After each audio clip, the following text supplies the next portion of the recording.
Hi you guys, this is April with the For Richer or Horror podcast. I'm kind of late with this upload, to say the very least. It's been a really shitty fucking week. So, I got new equipment for the podcast, which is exciting. I'm switching from Mac to PC, and that's been fairly difficult trying to learn all this shit because I don't know what the fuck I'm doing. I was out for a good few days with a migraine, and then my cat died. So it's been a really shitty fucking week, and I'm late here, but let's just get on into it. So this week I'll be talking about the Windigo. I will most likely be bouncing back and forth for the pronunciation. Sometimes I may say Wendigo or Windigo. So just be prepared for that. I'm talking about the same damn thing. But anyway, so the Windigo is known as the flesh eater of the forests. Mostly in Minnesota's Northwoods, forests of the Great Lake region and central regions of Canada are said to live a malevolent being called Windigo. There's several other names that can be used for it. Windigo, Wendigo, Windaga, Windigo, Wittico, Windigo, Windicauk, Winsigago, Windigo, Wittaka. Those are really difficult to say, but each of them just roughly translates to the evil spirit that devours mankind. So there's various descriptions that can be used for Wendigos. So the creature may appear as a monster with some human characteristics, or a spirit who has possessed a human being and made them monstrous. It's historically associated with cannibalism, murder, and insatiable greed, and cultural taboos against such behaviors. Though all of the descriptions of the creature vary slightly, the Windigo is... See, I went from Windigo to Windigo. That's going to happen constantly. But the Windigo is generally said to have glowing eyes, long yellowed fangs, terrible claws, and an overly long tongue. Why does that make me think of Krampus? Anyway, sometimes they are described as having sallow, yellowish skin, and other times they're covered with matted fur. Across the board, said that they're giants, many times larger than human beings. They can be described as a giant with a heart of ice. Sometimes it's thought to be entirely made of ice. Its body is skeletal and deformed with missing lips and toes. Tall as a tree, lipless mouth, and jagged teeth. Its breath is a strange hiss, its footprints full of blood, and it would eat any man, woman, or child who ventured into its territory. Those are considered the lucky ones. Sometimes the Windigo choose to possess a person instead, and then that luckless individual becomes a Windigo itself, hunting down those he had once loved and feasting upon their flesh. Although descriptions can vary somewhat, common to all the cultures is the view that the Windigo is a malevolent, cannibalistic, supernatural being strongly associated with winter, the north, coldness, famine, and starvation. And I've seen reportings back to the 1600s, but it could go even further because there is a lot of Native American relations involving the Windigo. And then if you look up pictures of the Windigo, the majority of the images that'll pop up show it having a deer skull and antlers on its head. However, a lot of the descriptions I read didn't say this, but the pictures show it, so I'm not sure what is real and what isn't involving the appearance of the Windigo. There's also a lot of variation on the legends on how the Windigo came to be. So, as the tale goes, the Windigo was once a lost hunter. During a brutally cold winter, the man's intense hunger drove him to cannibalism. After feasting on another man's flesh, he transformed into a crazed man-beast roaming the forest in search of many people to eat. Another is the story of the Windigo comes from the Algonquian Native American folklore, and the exact details vary depending on honestly who you ask. So some people have claimed to encounter the beast, says it's a relative of Bigfoot, but other reports compare the Wendigo to a werewolf. Since the Wendigo is said to be a cold weather creature, most sightings have reported in Canada, obviously, as well as our northern states like Minnesota. At the turn of the 20th century, the Algonquian tribes blamed many unsolved disappearances of people on Wendigo attacks. For being an insatiable predator, the Wendigo is definitely not the largest or most muscular beast out there. While he may be 15 feet tall, taller than trees, whatever, his body is often described as emaciated. Perhaps it could be attributed to the notion that he's never satisfied with his cannibalistic urges. Obsessed with hunting for new victims, he's forever hungry until he's eating another person. More than anything, Wendigos know how to last long winters without food. It hibernates for years at a time. When it wakes, it keeps its victims alive. It stores them so it can feed whenever it wants. That kind of makes sense why some reportings of Wendigos can span 100 or so years of time with absences between the attacks. Another Native American version of the creature spoke of a gigantic spirit over 15 feet tall that had once been a human, but had transformed into a creature by magic. The creature is said to have several skills and powers, including stealth, a near-perfect hunter, knows and uses every inch of its territory, and can control the weather through dark magic. They also are portrayed as simultaneously gluttonous and emaciated from starvation. So, according to other legends, a Wendigo is created whenever a human resorts to cannibalism to survive. In the past, this occurred more often when Native Americans and settlers found themselves stranded in the bitter snow and ice of the northern woods, sometimes stranded for days. Any survivors might have felt compelled to cannibalize the dead to survive. Other versions of the legend cite that humans who displayed extreme greed, gluttony, and excess might also be possessed by a Wendigo. So, thus, the myth served as a method of encouraging cooperation and moderation. And Wendigos are said to be cursed to wander the land, eternally seeking to fulfill their voracious appetite for human flesh, and if there's nothing to eat, it starves to death. Alright, so next we'll kind of go into some powers and abilities that a Wendigo may have. Voice mimicry is one of them, which is especially creepy to me. The Wendigo can imitate voices of humans to lure unsuspecting victims, which that just sounds like every horror movie I've ever seen. You know, it's like you'll hear something, you'll hear maybe someone that sounds like your friend or something, or you'll actually hear your friend's voice and it's like, was it really your friend, or was it maybe a fucking Wendigo? So immortality is the next one. Wendigos can live forever, which that sounds absolutely awful. Like it has its hibernation times and then it's like, oh, I'm back, I'm gonna eat people. Super speed is the next power that Wendigos have. They possess inhuman speed. I don't understand this. 108 kilometers an hour. I don't know. What is that in, America?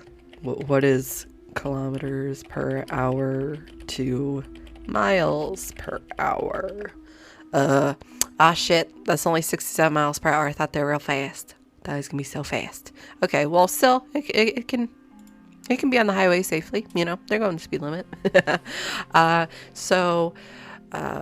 They are arguably one of the fastest monsters. I mean, it makes sense. 67, that's a bit fast, especially for something running on two legs.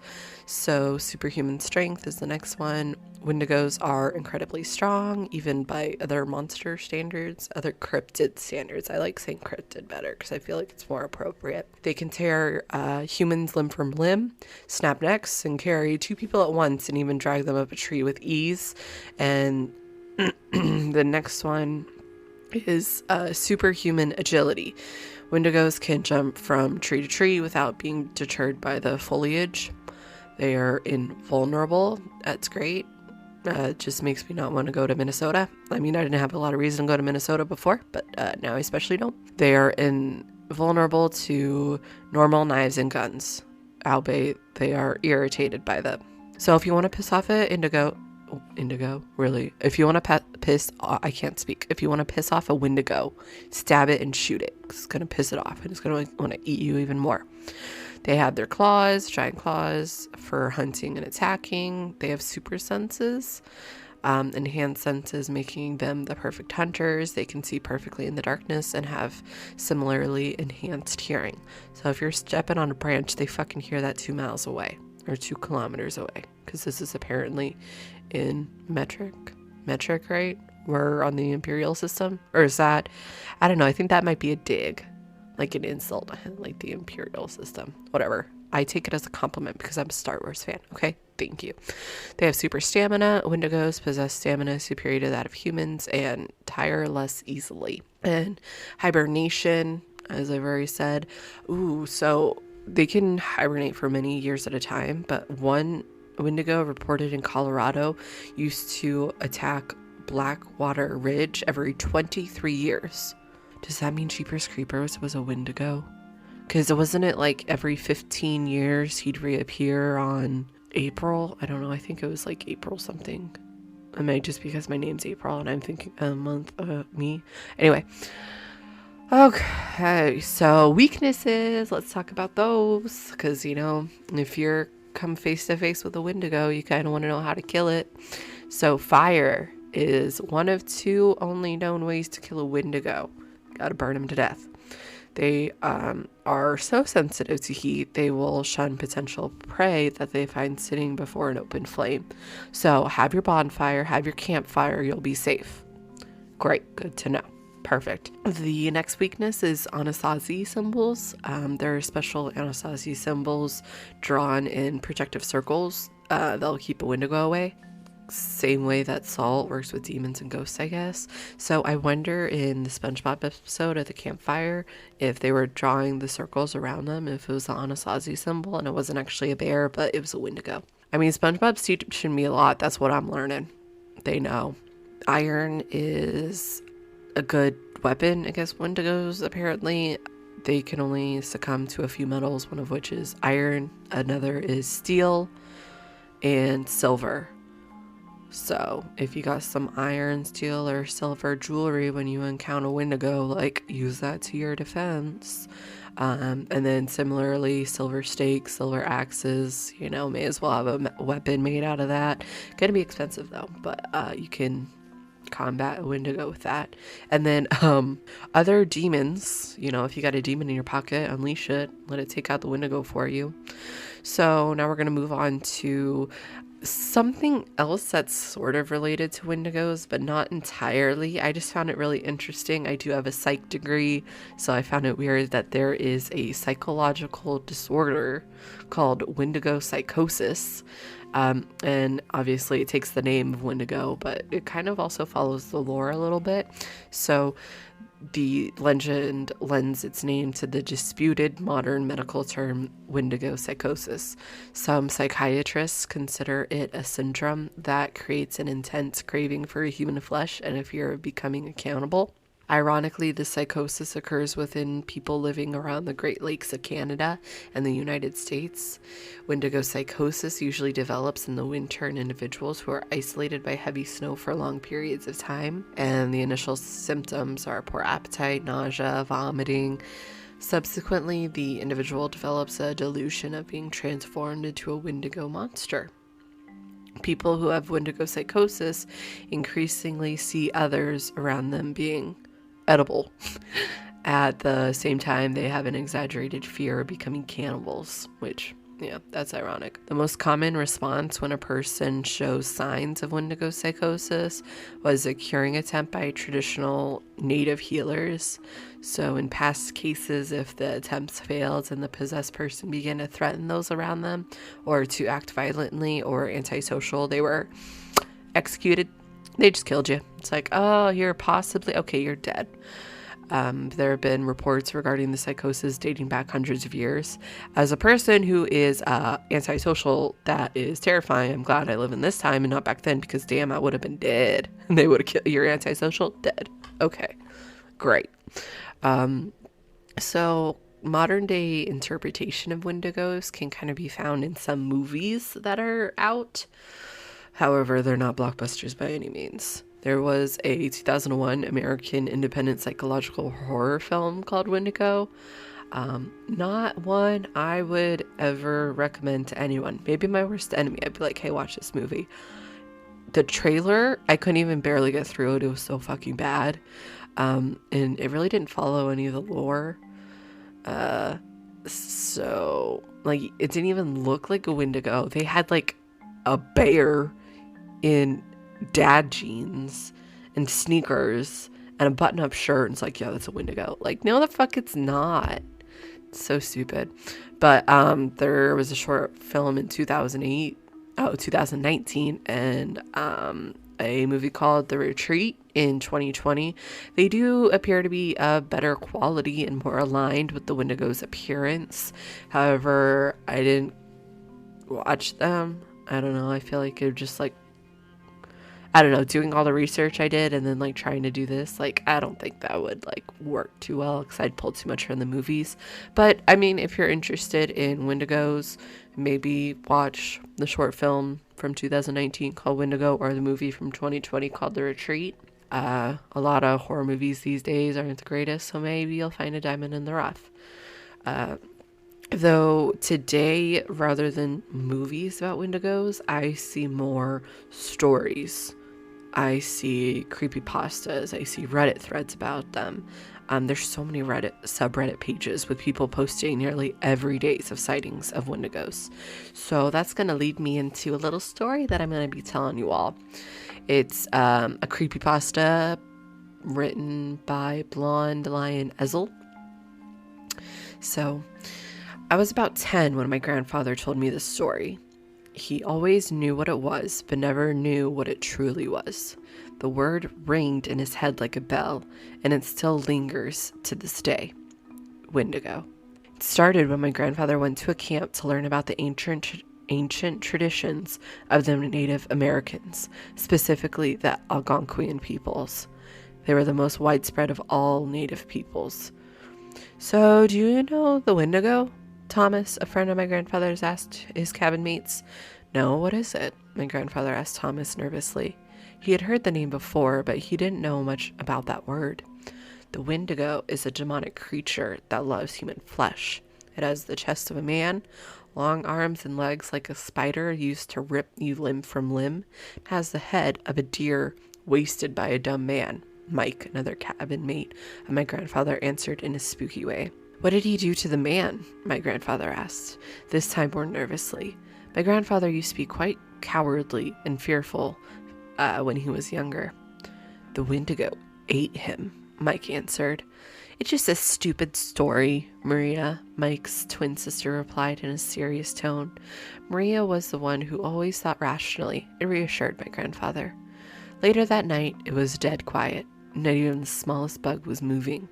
My grandfather was the only one not sleeping. It may have been a legend, but he sensed that it might not be all legend. Suddenly, a low-pitched howl echoed through the camp. It definitely wasn't a coyote or a wolf, as those were not that common out here. What do you think that was? Thomas asked his cabin mates. All of them wanted to have an answer that made sense, so he turned to Maria. I don't know what could have made that howl, Maria commented grimly. When Maria couldn't find an answer, that means it was something unknown. Do you think it was a Wendigo? Thomas asked my grandfather nervously. You could see the fear-induced sweat dripping from his small face. Suddenly, something was scratching the glass on the window of their cabin. It almost looked like a thick black nail. It looked like nothing that existed on this planet. What the heck is that? Maria exclaimed, her voice filled with fear. That was a bad decision. The strange black nail inched away from the window. He could hear whatever it was moving near our door. Scrambling to their feet, they began to board the door with our beds and furniture. They had to finish as soon whatever it was had reached our door. It began to bang our door trying to get through. However, it finally figured out that it couldn't, and it started moving away. They decided that the best way to figure out what was going on, so Thomas volunteered to see what it was with a flashlight. Thomas pulled a long, clear flashlight from his pocket. Thomas fearfully lifted his light, turned it on, and aimed it at the window. They were not prepared for what they saw. It had a deer-like head, but its smile was filled with razor-sharp teeth. Its arms and legs were long and thin, to the point where you could see the bones. In its exposed rib cage, you could see its rotting lungs, inflating and deflating, and its moldy heart was pumping black blood through its body. Its dead eyes could see us, and its horrifying face curled into a smile. All four of them moved to the back of the cabin as quickly as their legs could take them. That thing seemed to ignore them and run towards another cabin. All they could hear was the screams and roars running from another cabin. They knew it was what it was doing, and they couldn't stop it from murdering the other children. The next day, that thing disappeared. They were the only survivors. Their parents immediately arrived and took them away from the camp in which the horrid massacre had taken place. They didn't want them around where children were murdered. Over the next few days, the police had deduced that some sick man came into the camp and murdered a lot of children. But they knew the truth. It was something deranged, but it was no mortal man. It was something truly monstrous. Many years later, Maria married my grandfather, and they had my parents, and my parents had me.